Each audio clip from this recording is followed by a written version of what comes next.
pleasure to introduce our speaker for this evening's presentation. In celebration of the 75th anniversary of the magnificent film with very deep local roots, Louisiana Story. I'm sure it's the reason why most of you are here tonight. The Vermilion Historical Society is so honored that one of our very own members of our executive board of directors is arguably the world's leading expert on this film. Thank you. I mean, and I've talked with him a lot. The director is world-renowned, and a lot of people discuss this film, believe it or not, all over the world, but I'm convinced that our speaker is the leading expert. And although a CPA by profession, he's an avid historical film buff. And every time we've met to speak about this film, I'm amazed at the depth of knowledge and the behind-the-scenes insights that he's acquired over decades of research about the film. And he's going to share some of these fascinating insights with us this evening. Ladies and gentlemen, please make welcome our treasurer and Abbeville's own, Mr. Lloyd Doré. Thank you. I appreciate y'all all being here, and I'm hoping y'all won't be disappointed. My wife Susan couldn't be here tonight. She's in New Orleans taking care of our granddaughter, but I do want to thank her for all the support she's given me over the years, because I've been doing this for a number of years, and she's always been behind me. Before I start the program, because I didn't want to interject this in the slide presentation, there was two things I wanted to share with y'all, and you'll see this. It was an article in 2006. This is how I found Mr. J.C. Boudreau. I'd lost track of him. J.C. Boudreau is the gentleman who played the boy in the movie. It's the only movie he's ever been in. Most of his life, he's either been a trapper, worked offshore, or a telephone lineman in Cameron Parish. But a guy named Reese Fuller, who is a chaplain and a teacher at Episcopal School of Acadiana and was associate with my wife, she's now retired, he wrote an article right after Hurricane Rita hit Cameron Parish. And in reading the article, he discusses how good a friend J.C. Boudreau is with the clerk of court in Cameron Parish. So I'd lost track of him. I checked the internet, couldn't find anything about him. I found J.C. Boudreau's, but not the one that was involved with Louisiana Story. At any rate, I called the Cameron Parish Clerk of Court's office. And I didn't talk to the clerk of court, talked to the person who answered the phone. They said, oh yeah, we know Mr. J.C., but he's not living here anymore. But I tell you who could tell you, his son. Now his son works for the Cameron Parish Police Jury. So I called the Cameron Parish Police Jury, and they said, oh yeah, let me give you James's cell phone number. So I called James and I explained who I am, and he said, well, my dad's now living after Hurricane, let's see, Laura or Delta. He moved in with his daughter in Lafayette, Doris. So he said, look, and I'll call Doris ahead of time because she won't know who you are or your number. So bottom line is, last Wednesday I went to visit Mr. J.C. Boudreau. And he's pretty sharp, but his health is, as a 91-year-old, his health is not the best, and he was not able to be with us tonight. But that's how I found Mr. J.C. Boudreau in anticipation of this particular talk, and he's doing fine. He still remembers a lot of things about the movie. Several years ago, he was actually in this room answering questions about his experience in the movie and his interactions with Mr. Flaherty. Eric forwarded something to me today. I'm not really certain how it got to us, but through an email. Meredith Blackwell emailed us, and it basically says, my mother taught the boy actor J.C. Boudreau while he was making the movie. He came to my home at 108 West Oak Street mornings when they were not filming. On at least one occasion, he brought his pet raccoon. That once, and she says that once that had bit his nose. My mother and I were thrilled with all the excitement. I'm not sure when the filming began because she was about 4 or 5 when this happened. But at least at the beginning of the shooting, my father had not returned from World War II. I was born in March 40 and my brother in December 41, so we were 5 and 4 years old at the beginning of the filming. I remember walking down our street and around the corner to the big house where the Flahertys were staying when my mother interviewed for the teaching job. Mrs. Flaherty gave my brother and me maple sugar lumps, which at the time were the best thing we'd ever tasted. She was a really nice person to us. Sometime later, a very large alligator killed in White Lake was supposedly embalmed, was brought to the side yard of the house for viewing. And the house is down on Main Street. I'll cover that later.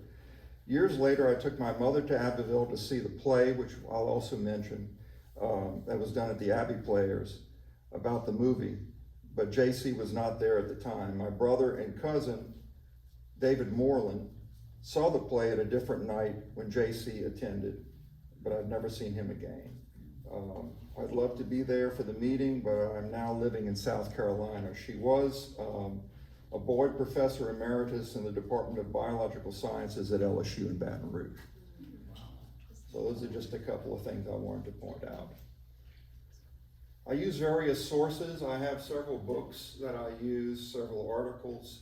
Again, Reese Fuller's articles from Life magazine, internet searches, and my interview with Mr. JC. One of the best books is one done by the film editor, and it's Helen Van Dagen. She was the one that edited the film, and by most reports, she had a lot to do with the success of the film. We have Life magazine, Reese Fuller. There was an article from the Times-Picayune later on. The Life magazine article was called Bayou Boy, and it was talking about his life after the movie. And here's the Reese Fuller article, is how I discovered or was able to locate J.C. Boudreaux. Okay, on February 20th, 2024, it marked the 75th anniversary of the 1949 Southern premiere showing of the Robert and Frances Flaherty's film, Louisiana Story. The movie premiered at the Franks Theater, with a temporary name change at that time of the Dixie Theater. The film was actually officially released in 1948. This is a picture done by Elmore Morgan Sr. A lot of y'all may know Elmore Morgan Jr., who was a local artist. Well, his dad was a photographer from Baton Rouge and in this region. And he took this iconic photograph, which is used quite a bit. It was commissioned by Standard Oil Company, that was then, now Exxon, for a film to promote the drilling ventures in the Louisiana bayous. Standard Oil of New Jersey contributed $258,000, that's $3.6 million today, to the film's production on condition that its name was not to appear in the credits of the film. They also gave Mr. Flaherty complete control, and he was able to benefit from any receipts from the film. It was officially released in September of 1948. The film was nominated for an Academy Award for Best Writing Motion Picture Story by Robert and Frances Flaherty. It was the first and only motion picture score by distinguished American composer Virgil Thompson to be awarded the Pulitzer Prize for music, and that's still today. It's the only one that ever got a Pulitzer Prize. At the Venice Film Festival, it got an international award. It won the British Academy of Film Best Documentary Award. In 1952, it was listed as the top 10 movies by the British Film Institute Sight and Sound Film Critics Poll. It was elected in 1994 for preservation in the United States National Film Registry of the Library of Congress for being culturally, historically, and aesthetically significant. I've read an article, they basically list it as a forgotten movie, but it's starting to get noted more and more these days. Robert Flaherty was the son of a miner prospector. While working as a guide for expeditions, it was suggested that Robert Flaherty record his explorations on film. Flaherty's first film, it was a silent film, was Nanook of the North in 1922, also added to the U.S. National Film Registry. It followed the lives of Hudson Bay Eskimos of northern Quebec and Canada. Flaherty is considered the father of the documentary film by many critics and many sources. Other highly regarded films of his were Moana in 1926, Man of Iran 1934, Elephant Boy of 1937, and The Land in 1942, made for the U.S. Department of Agriculture. A lot of times his film would freeze when he was doing Nanook in the North, so he had to refilm certain things. When we say documentaries, a lot of things were reenacted, but were true to what was actually being filmed. Flaherty searched locations in Oklahoma and Texas, but found what I wanted in the bayous of Louisiana. Flaherty described his inspiration. Then one day we stopped the car for lunch. Suddenly, over the heads of the marsh grass, an oil derrick came into our view. It was moving up the bayou, towed by a launch, and they knew they had their movie location. Now, they filmed in Avery Island, mostly, but they lived in Abbeville for 14 months. The film production crew set up their base in 1946 and 47 at a rented house located at 307 North Main Street in Abbeville, Louisiana. That's across from the Meridional. It was owned by Mrs. J.E. Nettles, whose husband had Nettles Chevrolet, and I think he was also a grocer. The veranda in the back was used for the cutting room. Flaherty and his crew spent 14 months making the film. This is a better picture of the house. I didn't take a picture of the house as it is today, but it hasn't really changed that much. Some of the foliage in the front is not there anymore. Across from the Meridional.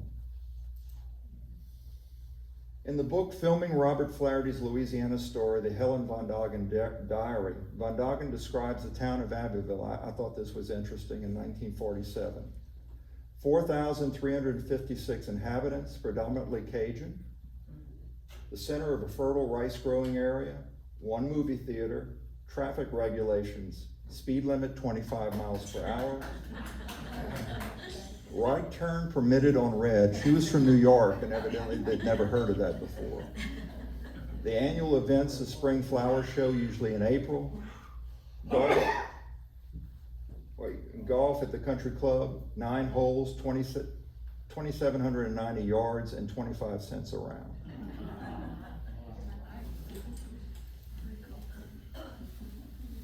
These are some pictures of Robert and Frances Flaherty, and also Richard Laycock, who was a cinematographer, and again, Helen Von Doggen, who was the film editor.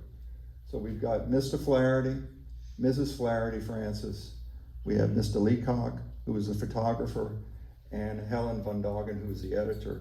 Now, I tried to find out why they picked Abbeville, and the best I could find out is Richard Leacock and Elmore Morgan Sr. were friends. And when Flaherty and them came and found the bayou area that they wanted to basically set up their base, he had recommended, and it turns out Mrs. Nettles' house was available. Because to me, in 1946, 47, coming from Abbeville to Avery Island still would have been a fairly good trip. Virgil Thompson was a developer of the musical score. There's Arnold Eagle was another photographer. Todd Webb was the still photographer assigned by Standard Oil that came and went. And then local Elmore Morgan Sr. supplied additional photography. So that's Virgil Thompson. He was fairly well renowned as a musical score producer. And then we have Arnold Eagle and Todd Webb. A lot of the photographs I have in this, I couldn't associate with the particular photographer because they weren't always credited. So I apologize to the photographers, but sometimes they just weren't listed. Here's a picture of Frances Flaherty, Richard Leacock, and Robert Flaherty filming Louisiana Story in Avery Island.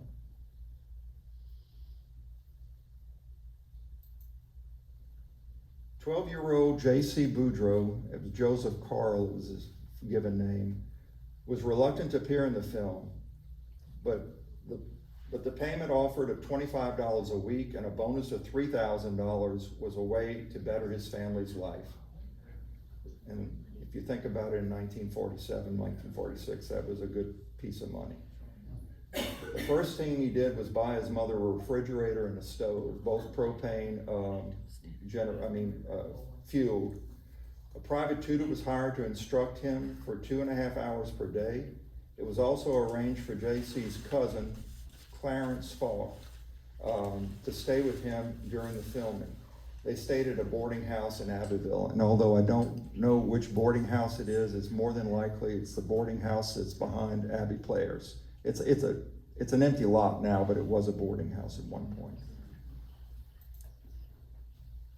The cast was Gaydon resident J.C. Joseph Carl Boudreaux. He was Alexander Napoleon Ulysses Latour, otherwise known as the Boy.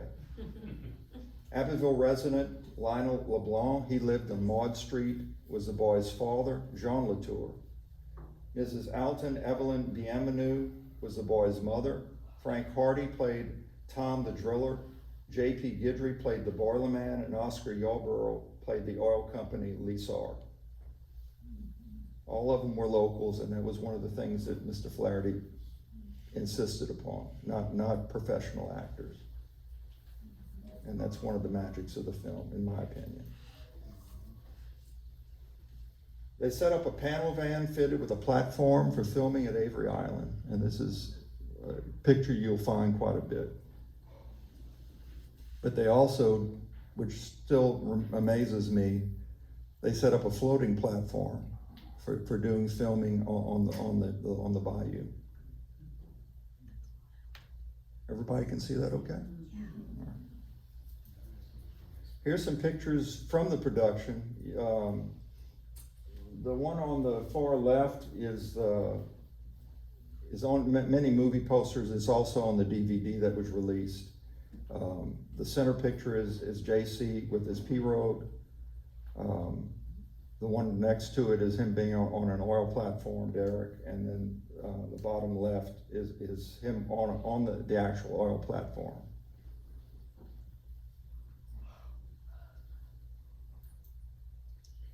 This is a little house that no longer exists.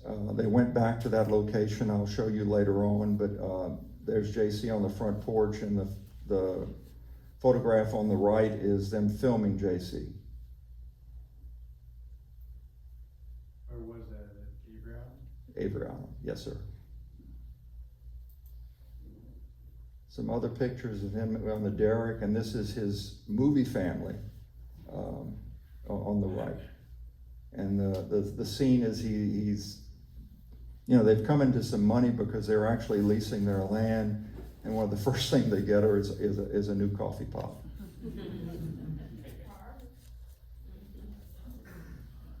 Now this is him playing on the oil derrick, and even back then I don't think this would have been allowed on normal circumstances, but they have several photographs of him on the oil derrick. And in the movie. Some additional photographs.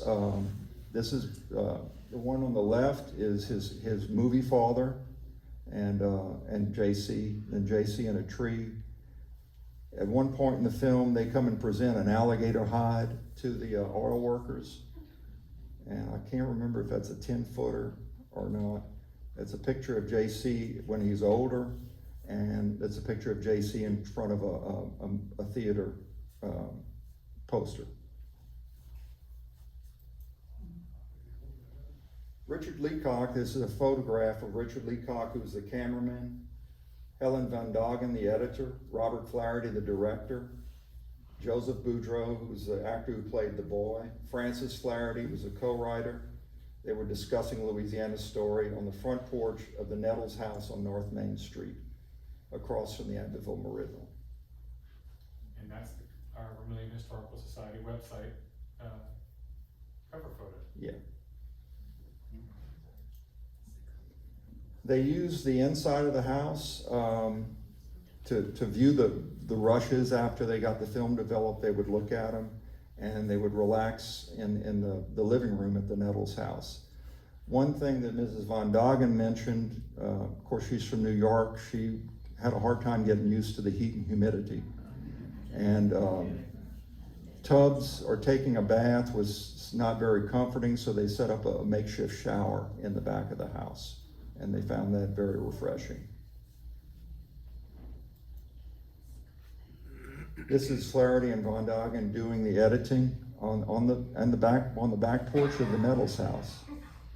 Now, she did do some editing after they left here in New York, but a lot of the editing was done in Abbeville, and they would watch what the finished product was before they edited it. This comes from the Abbeville Meridional, the first showing in the South. It took place on Sunday, February 20th, 1949 at the Dixie Theater. It went from here, I think it showed in Baton Rouge and several other locations in Louisiana, as well as overseas. It was very popular overseas. They still have festivals just for Louisiana Story. There was a unique horse and buggy parade through downtown Abbeville, and the picture on the right, if you see the third person in the buggy, that is actually J.C. Boudreaux. And this evidently was a big deal, because I've never seen it done anyplace else. Now, the picture on the left is Francis and Robert Flaherty in the buggy, and then some other buggies.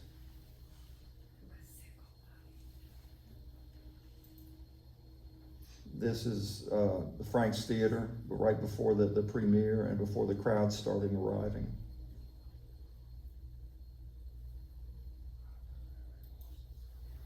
Here the crowds are starting to build up for the premiere. And it stayed in Abbeville, let's see, for four days. Stayed through Thursday, Sunday through Thursday.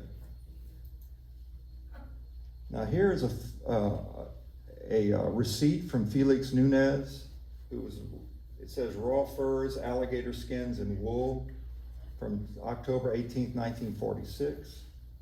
It says 2 4-footer green salted alligator skins, and then 1 7-footer green salted alligator skin. And that's part of what showed in the movie. Not that cheap now. No. Now here's an interesting date. July 23rd, 1949, a congratulations telegram from Charlie Chaplin. And it reads, "Just saw your magnificent film. Do this again, and you will be immortal and excommunicated from Hollywood, which is a good fate. Congratulations." Oakna and Charles Chaplin, Esta and Dudley Nichols, and Ditto and Jean Renoir.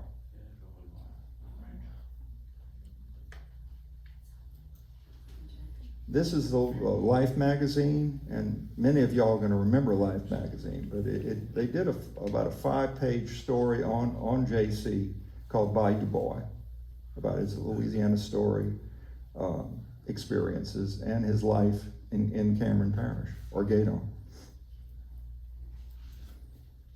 This one says, in the movies at nearby Abbeville, JC sees himself for the first time on screen in Louisiana Story, and then bursts into a peal of delighted laughter. Sitting next to him is Lionel LeBlanc, who played the father in the film. And for a short period of time, he was considered a celebrity. On the streets of Abbeville after showing, JC, second from the left, stands with a few of his friends. A group of admiring girls keep their distance. JC was kept busy for 2 hours posing for snapshots and signing autographs. It was a good experience. I can tell you from talking to Mr. JC, it was not a bad experience for him at all. In the year 2000, J.C. Boudreaux, he was then living in Cameron Parish, was honored at the final performance of Wade Rousseau's At the Picture Show in Magdalen Square, the play appearing at the Abbey Players Theater, and they came in front of the Franks Theater to take the picture.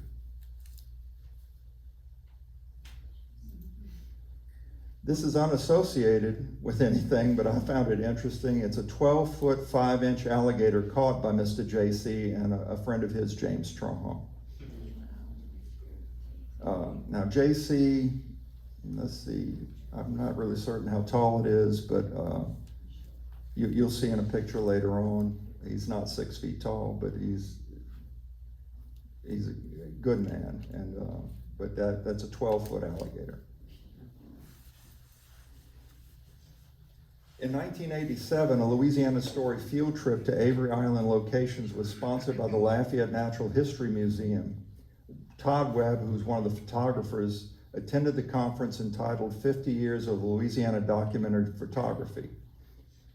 Below left is J.C. Boudreau, who played the lead in the film, artist Elmore Morgan Jr., and photographer Todd Webb.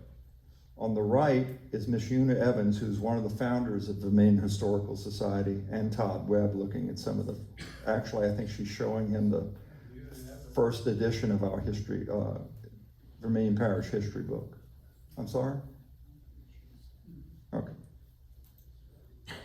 In 2005, the Acadiana Symphony Orchestra performed the Louisiana Story score at the Abbeville High School Auditorium.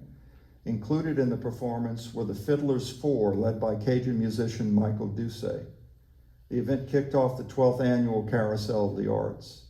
As most of y'all know, in 2024, the Acadiana Symphony Orchestra performed segments of Louisiana Story score at the St. Mary Magdalene Church.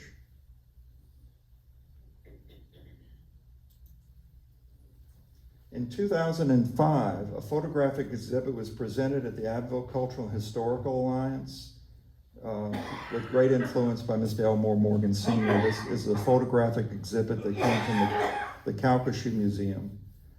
And it was part of the Abbeville Celebrates Louisiana Story events. In connection with the exhibit, in fact, in this room, a program was presented at the Vermilion Parish Library by Elmore Morgan Jr. and others. J.C. Boudreau, the boy from Louisiana Story, was in attendance, sharing his stories about Flaherty and his experiences. In 2006, filmmaker Rob Rambaud, I believe from Belgium, led a group of students at Louisiana State University in a workshop. Through short film and essay, Revisiting Flaherty's Louisiana Story examines both the legacy of Flaherty's 1948 film and the experience of these student filmmakers in southern Louisiana. I think they filmed during the omelet too and interviewed some people. In 2008, Louisiana Public Broadcasting's Tika Lawden directed and produced a documentary, Louisiana Story, The Reverse Angle. This program brings together the surviving key participants of the original 1948 movie and allows them to comment on this film, as included Richard Laycock, the legendary cinematographer, and J.C. Boudreau, and others. In the bottom right, they're taking some pictures in front of the Franks Theater. And at the top is the DVD, The Reverse Angle. In 2009, this is in front of the Franks Theater, a historic marker was erected in front of the Franks Theater about the southern premiere of Louisiana Story. Included on the marker is the iconic picture by Elmore Morgan Sr., living on as a reminder of how Abbeville's response to the film premiered. The text of the plaque was written by his son, the renowned local artist Elmore Morgan Jr. In 1988, to celebrate the 80th anniversary of the premiere Louisiana Story, was restored through the collaboration of groups led by the UCLA Film and Television Archive. This DVD is out of print, but it's available at the Downtown Museum. But fortunately, the restored version of Louisiana Story and most of the associated later documentaries are currently available for viewing on YouTube. Now, there are two versions on YouTube. One of them is very grainy and not very good, so you want to seek out the restored version. But they also have the reverse angle, and there were several extras on this DVD that are also available. Hopefully we're working on possibly showing the movie at Magdalene Square later when it gets cool. In February 2024, both the Bonneville and the Abbeville Meridional ran articles celebrating the 75th anniversary of the premiere of Louisiana Story.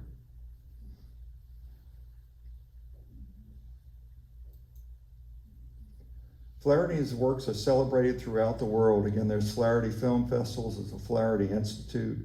I believe it's in Germany. They show Louisiana Story every year. Hamburg, London, New York, and universities, film museums, and film societies. Not only Louisiana Story, but several of Flaherty's films. They're very highly regarded. I like to tell people what's happening around 48 and 49. So in 48, President Harry S. Truman was reelected in an upset over Thomas Dewey. The Soviet Union seals off land routes to Berlin, the West, and the West responds with a massive airlift of provisions. Earl Long was our governor from 48 to 52 by defeating Sam Jones. The Oscars were awarded for Best Picture, Hamlet, Best Actor, Laurence Olivier for Hamlet, Best Actress, Jane Wyman for Johnny Belinda, Best Supporting Actor, Walter Houston, the Treasure of the Sierra Madre, and Best Supporting Actress, Claire Trevor for Key Largo. In 49, the U.S. Air Force Lucky Lady completes its first non-stop around-the-world flight. The North Atlantic Treaty Organization, NATO, was established. Soviet Union detonates its first atomic bomb, and Israel was admitted into the UN. The Oscars were awarded to Best Picture, All the King's Men, which has a Louisiana theme to it, even though it's not set in Louisiana. Best Actor was Broderick Crawford for All the King's Men. The Best Actress was Olivia de Havilland for The Heiress. Best Supporting Actor was Dean Jagger for 12 O'Clock High. And Best Supporting Actress was Mercedes McCambridge, All the King's Men. Although this is just a footnote, but in 1953 there was a movie called Thunder Bay, which sort of had the same plot in that it starred Jimmy Stewart, and it was shot near Morgan City, and the film tells the story of two engineers drilling for oil in the Louisiana Gulf while dealing with hostilities from local shrimp fishermen fearing for their livelihoods. Part of the plot was they used dynamite to do soundings, and they were worried that that was gonna hurt their fishing, but as it turns out, when they built the derrick, shrimp would gather around the derrick and would increase their fishing haul. Now here's the two pictures, and one is in 2007 when I met with Clarence Falk, who was the cousin who stayed with J.C. Boudreaux and myself, and of course just a week ago, there's Mr. J.C. and myself. And he's a pretty nice fella, and I really appreciate his daughter Doris allowing me to come visit.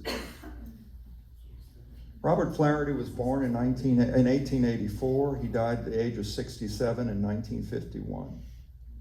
Frances Hubbard Flaherty, his wife, was born in 1883, and she died at the age of 88 in 1972. This could be a future program, but there are 15 movies that were either filmed in Vermilion Parish or set in Vermilion Parish, and that's for a future program. What I did want to do to end the program, this is the first 5 minutes of Louisiana Story.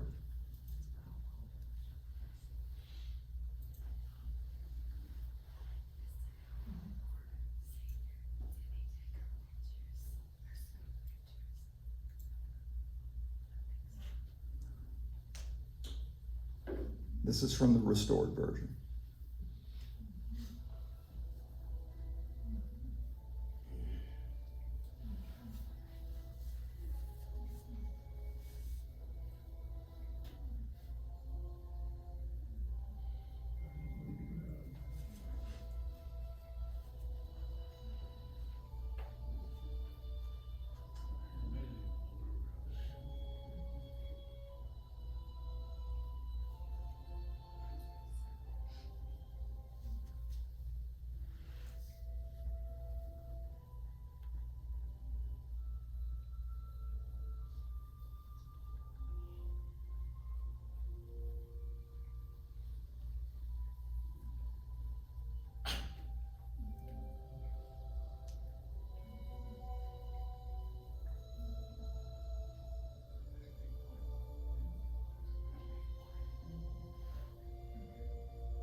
That's Robert Flaherty's voice.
Well, I hope the brief summary is going to encourage you to seek the film out, and it's on YouTube, and it's very easy to see, and I appreciate y'all's attention. I hope this one does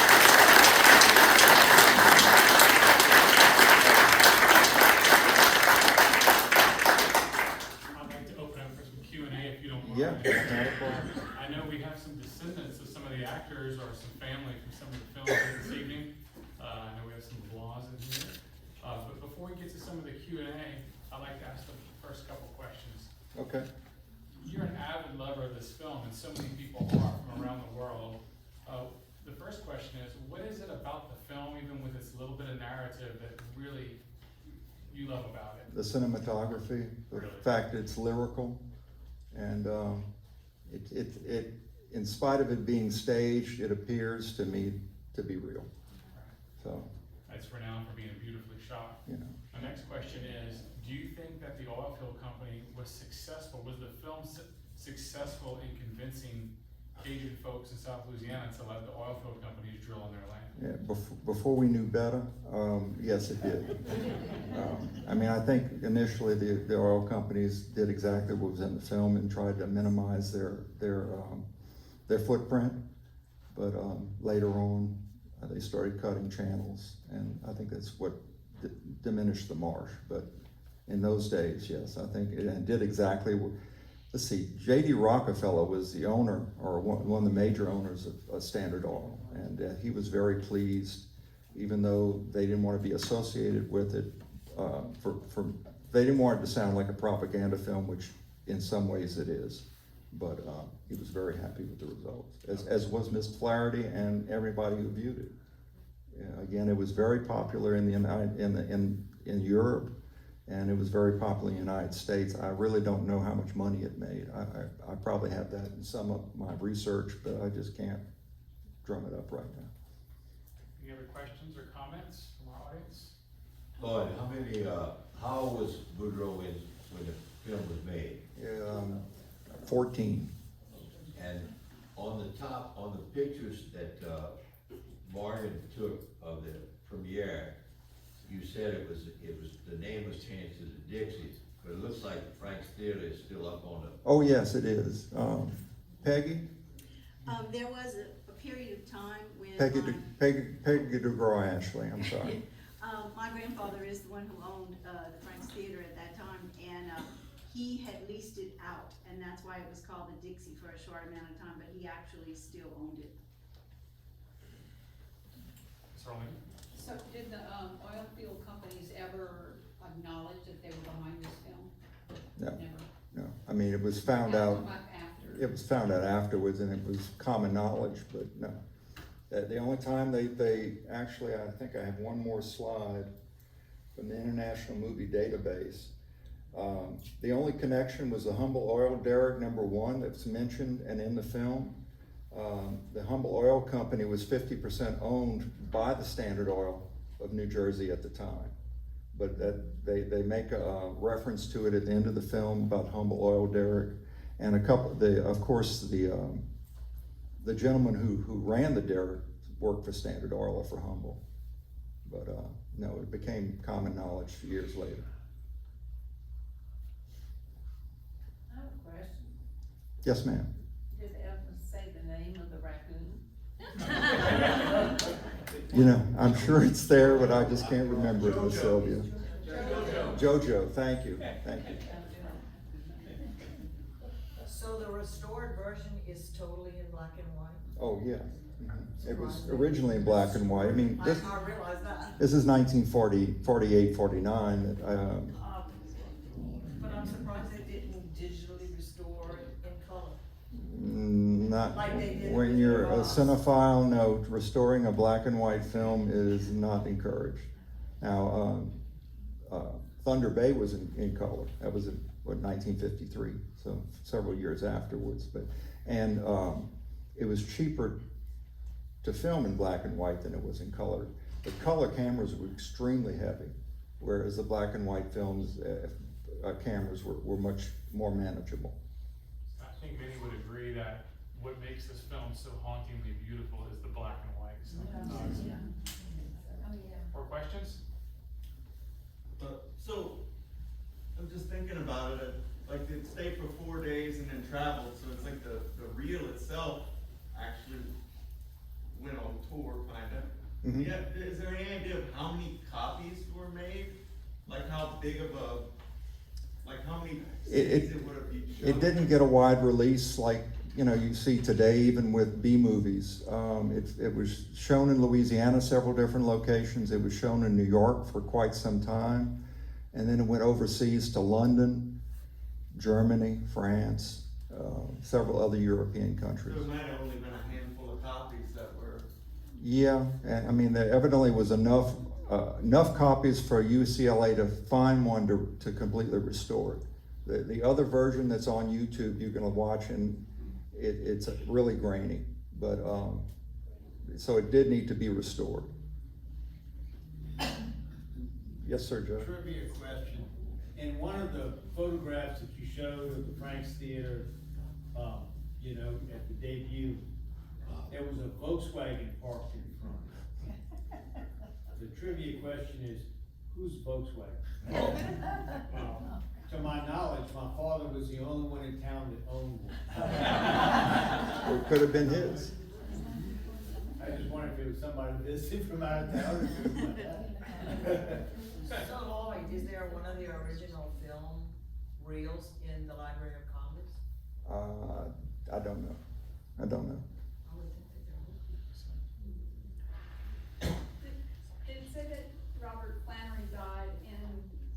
father died in 51, Yep. so he was not alive. I wonder how much of the success he got that. Oh, he was actually working on different projects, until he died. Can't remember exactly, the circumstances, but to me, he was working on a project that didn't get finished. He got pneumonia, and because of his age, which was only 67, but, he never recovered.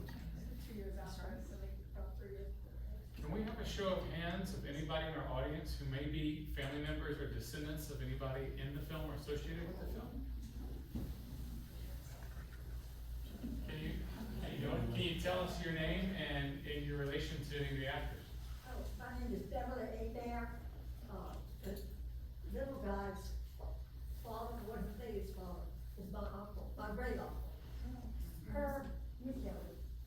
My name is Claudette LeBlanc, and he was my grandfather. I am. And he lived on Maud Street, on Maud Avenue? It's Louisiana. Oh, Louisiana. Oh, Louisiana, okay. Part of Dore in Louisiana. Yeah. Do you have any stories of recollection of him speaking about the film or any of his I memories? do, I do. Oh, I did. Yeah, I was young when he died. my uncle used to come to our house with that young guy, and always with that little raccoon thing. And my sister and I had a huge crush on him. We thought he was Louis Shaw. And often had healed in our house, and he spent a lot of time with my uncle Lionel, you know, when he wasn't in the marsh. But he did have his own place to live, but he ate a lot of meals there, and he ate a lot of meals at our house. Very outgoing little dog. He was famous. Any other descendants or members? Another one over there. Somebody raised their hand over there. Oh, my aunt does tell the story. Mitchell LeBlanc, they really, his Beverly's. Any other thoughts or questions? My wife, Jenny? I was wondering how each of the characters, not the characters, the actors actually got the role. So was there like a call for tryouts, or how did they select them? Yes, and they had, from what I understand with JC, they were looking, they went somewhere in Gaydon, and I think they went to his school, and his picture was on the wall, and that's what prompted them to seek him out. They didn't know him, but once they met him, they said he'd be perfect. And Lionel, I'm not really certain how he was selected. Of course, the guys that were on the oil derrick were provided, and Mr. Yarborough was actually a landman that was provided by Standard Oil, or Humble. Lloyd, can you give us a quick synopsis of the film? I'm assuming for those who may not have seen it, the oil field comes in and convinces them this is a good idea, and how Yeah. does it end? I mean, the family lives fairly isolated on a bayou, and this landman comes and convinces them to let them drill on their property in exchange for a sum of money, and the sum of money made a difference. And through the film, in fact, the characters actually kid them because they haven't hit oil, and they've been there for a while. But then the oil well does hit a deposit, and they leave with just the production stem and then everything else seems to be undisturbed. So it was again minimal footprint is the way the film sets it up. And did the family look happy and they were Oh, paid? yeah, yeah. Washing machine. Washing machine and stuff, coffee pot. Any other questions for Mr. Dore? Ms. Janet? It's the marsh, the pictures, of course, the marsh doesn't look like that at all anymore. Mm-hmm. But the trees and all, the home was in the bayous? Yeah, the building that they used was In the marsh. on Bayou Petite Anse. Petite Anse. Yeah. Yeah, so I understood that part, but it was conflicted. Not the marsh as much as that is the swamp. Well, I will say this, Ms. Janice, I know you're an avid voter. If you ride up and down Bayou Petite Anse, if I'm saying that correctly, there is marsh surrounding Avery Island, but once you get to more of the brackish waters, there's beautiful cypress trees and live oaks on the island. And so I think they probably use cinematography from both just the marsh grass areas and the more wooded areas, which would make sense where a Cajun family might have a house and some shade and a tree. Yeah. Under a tree. Because the marsh where, you know, It's flat. where those stone and all that is, you can tell with the cuts and the leftovers that have been from all companies, and certainly changed the look of it. I don't know if anybody ever goes back up in the marsh, but it's very interesting. All you have to do is go to Google Earth and you can see Yeah. But the it's, impact of it.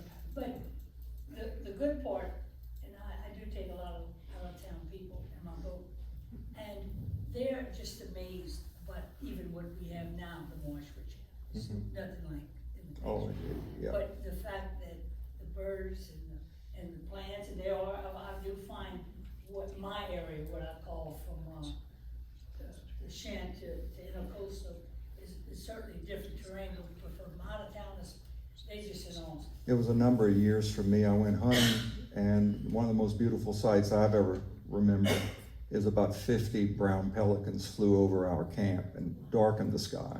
You don't see that. That There's was still some. 40 years ago. Yeah. But it's still a bit, Louisiana, our little section here, is still mystique to so many guests. Yeah, and we take for granted, that's kind of what I'm saying, that if any of you have a channel, some of you have, but it's fabulous. I had the opportunity to see Mr. Flaherty's first film, Nanook of the North. My sister's nickname was Nanook, and one of her friends for her birthday, about her 70th birthday, 10 or 15 years ago, they found the film and played it, and it was very interesting. It is.